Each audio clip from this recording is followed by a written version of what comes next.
I'm 44 years old. And I work as a financial auditor. I was staring at an Excel spreadsheet. The line items blurring together. This was for my parents' 40th wedding anniversary party. The one I, of course, was planning all by myself. My phone buzzed on the desk. I glanced at it. It was from Jessica, my brother Ryan's wife.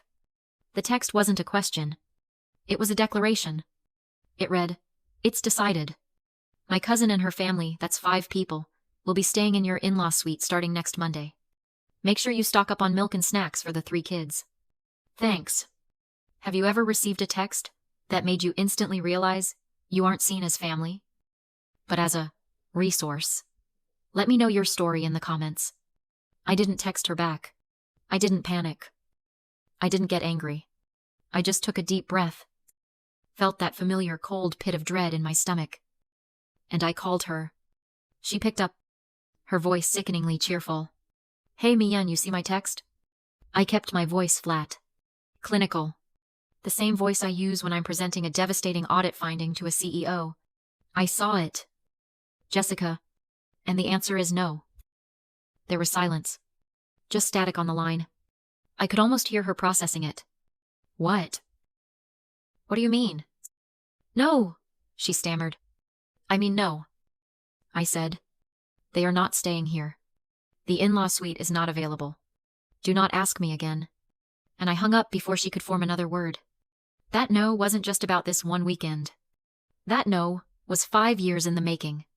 5 years since my brother, Ryan, brought this woman into our lives. You have to understand. Jessica is a black hole.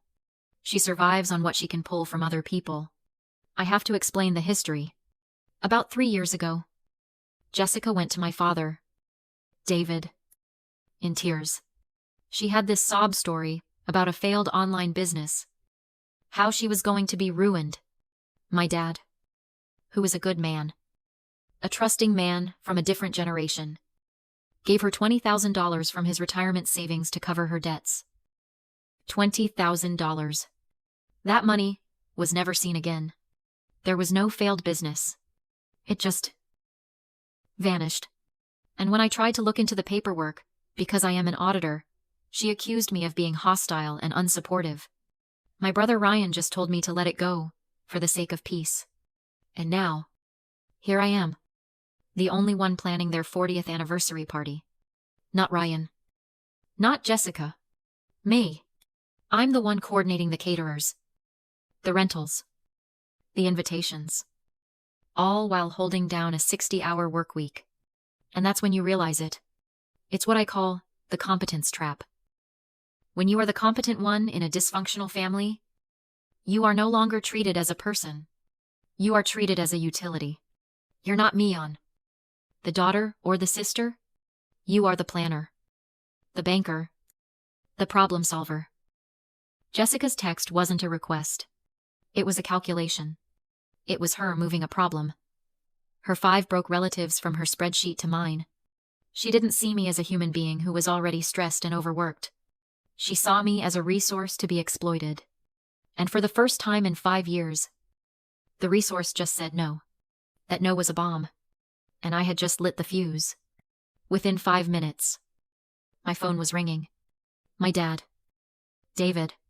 His voice was already tired. He's the family peacemaker. The one who always absorbs the conflict. Mian, he started, his voice heavy. "Listen, I know Jessica can be, well, she's difficult. But this is for the anniversary. For family peace. Can't you just bend a little? It's just for the week?" I kept my voice calm. Factual. Dad. Is family peace worth $20,000? Silence on the other end. It was the heavy, sad silence of a man who knows the answer. It's not that simple, Mian. "It is to me," I said, my voice hardening. "He let her steal your retirement money. I'm not letting her steal my sanity and my home. The answer is no." I hung up. I hated doing it. But the boundary had to be made of steel. The next call came almost immediately. My brother, Ryan. I braced myself for the yelling, the accusations. But what I got was so much worse. It was pleading. Mien. Come on, he whined, his voice high-pitched. You're making this so hard. You know Jessica is just trying to fit in. She's really trying. It's just 1 week. Why are you blowing this up? Ryan. Where is Dad's $20,000? I asked. My voice like ice. He scoffed. A nervous, angry sound. That's not what this is about. That was a business loss. You know that. Why are you being so selfish? Selfish. That word just hung in the air. And as I listened to my older brother, the man I used to look up to make excuses for the woman who scammed his own father, I finally understood. I realized Ryan isn't stupid. He's a hostage. There's a psychological concept called the emotional sunk cost fallacy. It's the idea that you've invested so much time, emotion, and identity into something or someone that you can't possibly abandon it, even when you know it's a failure. My brother has invested 5 years of his life into Jessica. He has 2 children with her. He's built his entire adult identity around being her husband and partner. To admit, even for a second, that Jessica is a con artist, that she's a liar, that she stole from his own father, would mean admitting that he made a catastrophic mistake. It would mean his entire life for the past 5 years has been a complete and utter failure. So, he can't see the truth. He chooses not to. He's not protecting her, he's protecting himself from the shame of his own choices. He's a prisoner of hope-based choice, clinging to the fantasy that she'll eventually change. Because the reality is just too devastating to accept. He's not just her enabler. He's her first and most significant victim. And in that moment, listening to him beg, all my anger at him just evaporated. It was replaced by a cold, profound pity. I wasn't talking to my brother anymore. I was talking to collateral damage. Ryan, I said quietly. All the emotion gone from my voice. The answer is no. It is not changing. Do not call me about this again. I hung up on him. 2. The emotional storm was over. Now, it was time for the audit. I was tired of the emotional arguments. The pleading. The guilt-tripping. The appeals to family peace. It was all just noise. It was static, designed to obscure the facts. And as an auditor, I live by facts. So I stopped responding to the texts. I let the angry calls from Ryan and the sad calls from my dad go to voicemail. Instead, I sent one short text message to our family group chat. The one with me, Ryan, Jessica, and my dad. It read, I am requesting a conference call at 7 p.m. Tonight, we will be resolving this matter once and for all. I didn't ask if they were free. I told them when it would be. At 7 o'clock, on the dot, I dialed them all into a conference call. I could hear the nervous breathing on the line. Jessica, probably preparing her tears. Ryan, preparing his excuses. My dad, just hoping the fighting would stop. I spoke first. My voice was calm, clear, and cold. Thank you for joining, I said. I'm not going to be arguing with anyone tonight. I am simply going to present my audit points regarding this request. After which, this matter will be considered closed. Silence. This was my territory, my language. Audit point 1. I began. I am the homeowner. The in-law suite is my private property. It is not a hotel. It is not an Airbnb. And it is not a communal family resource. I am not a hotel manager. OD point 2.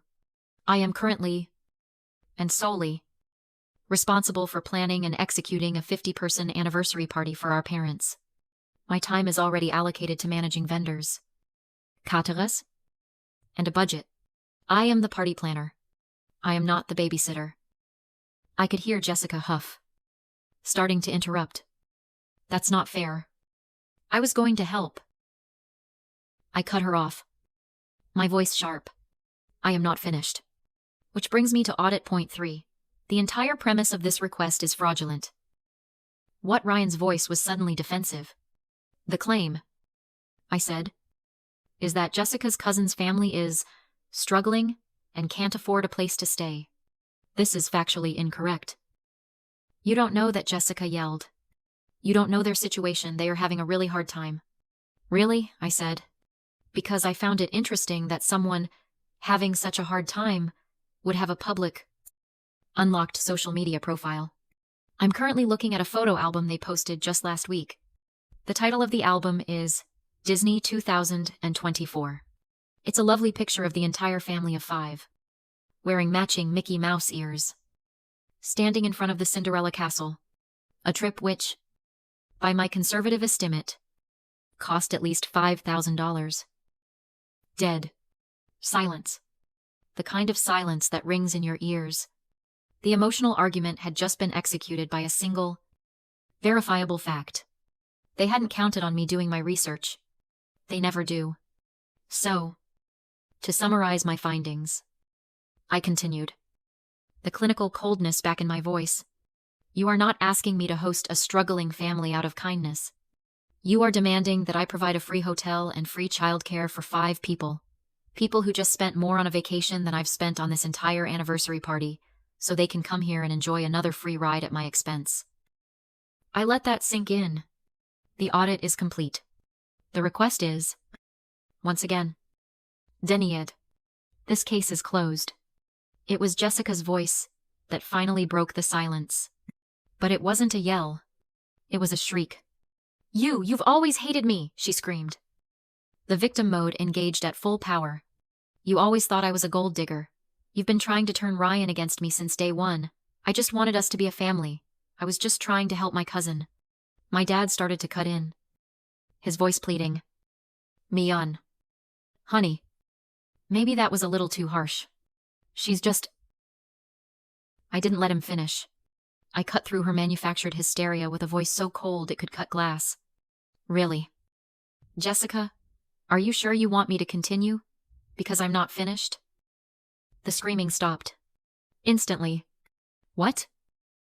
What are you talking about? She whispered. I'm talking about audit point 4. I said, my voice dropping to a low, clinical monotone. The final finding. The one I was saving. I let the silence hang for a beat. I could hear Ryan's breathing. Shallow and fast. 6 months ago, I said.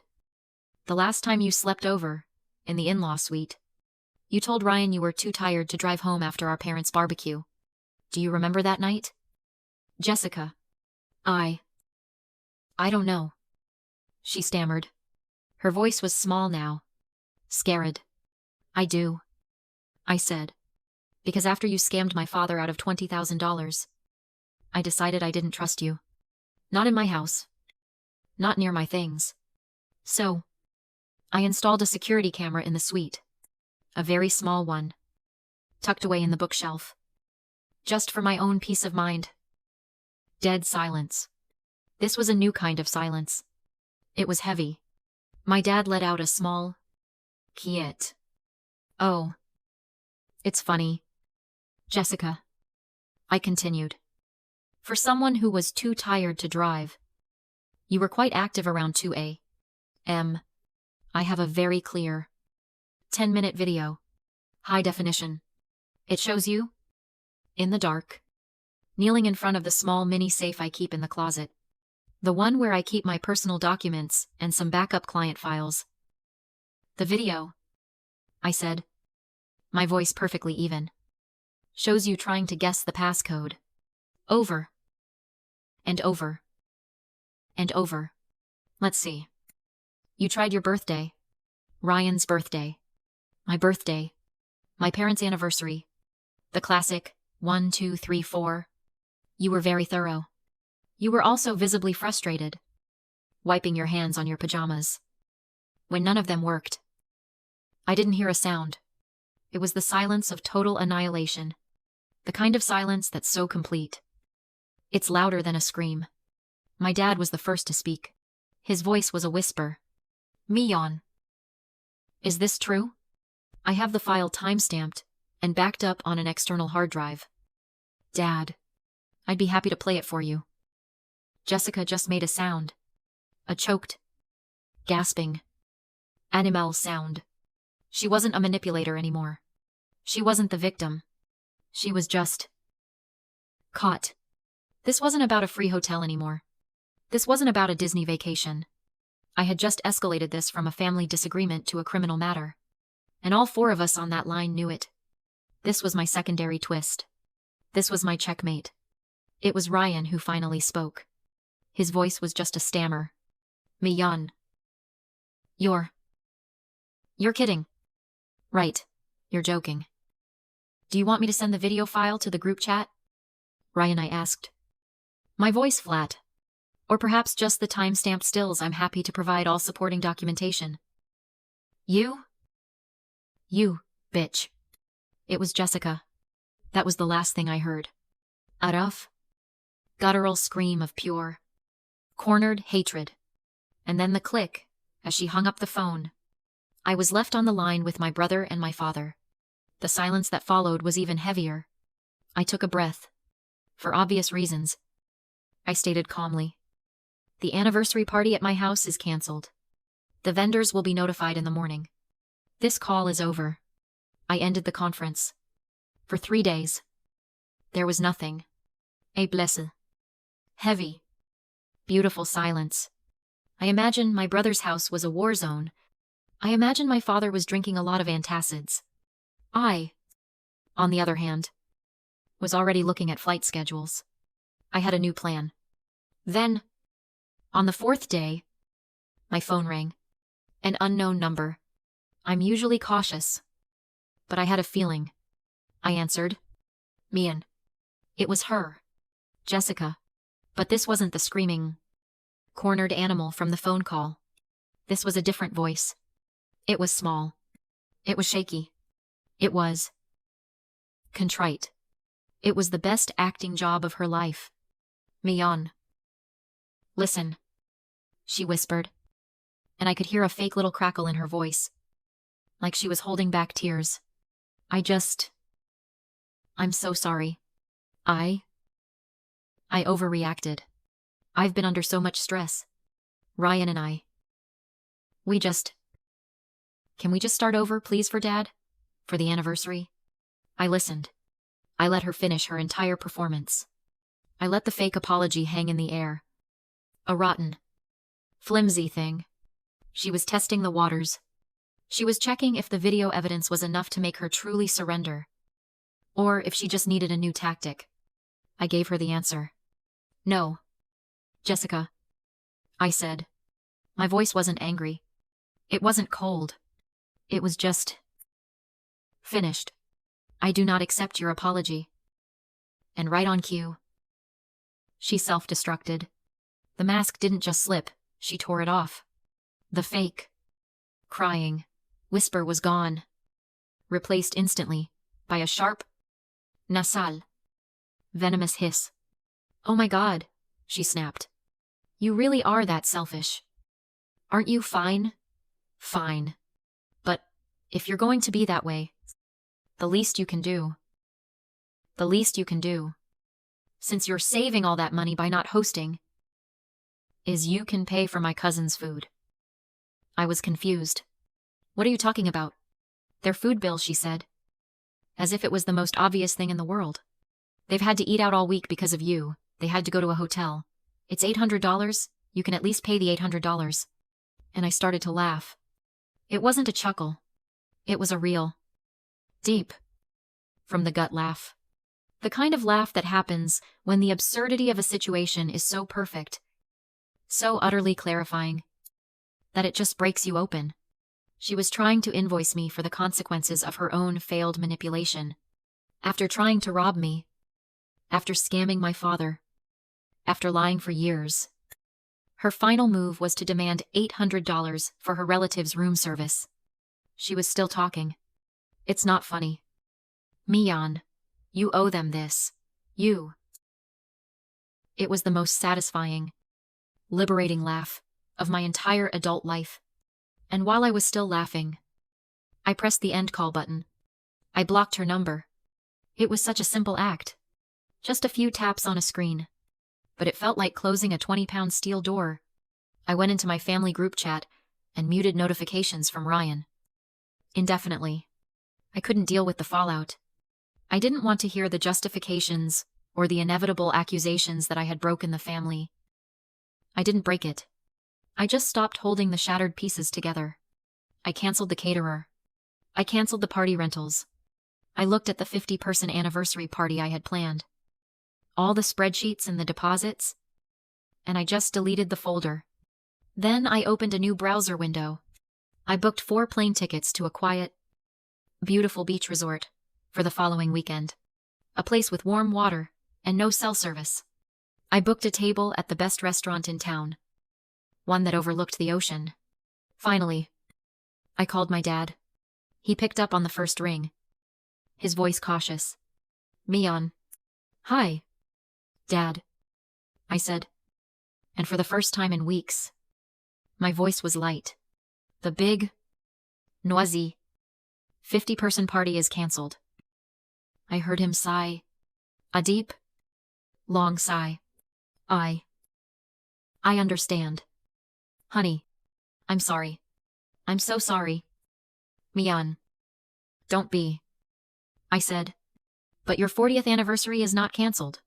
Pack your bags. I'm taking you. Mom. And my kids away for the weekend. Just us. No drama. No spreadsheets. Just us. The final scene is this.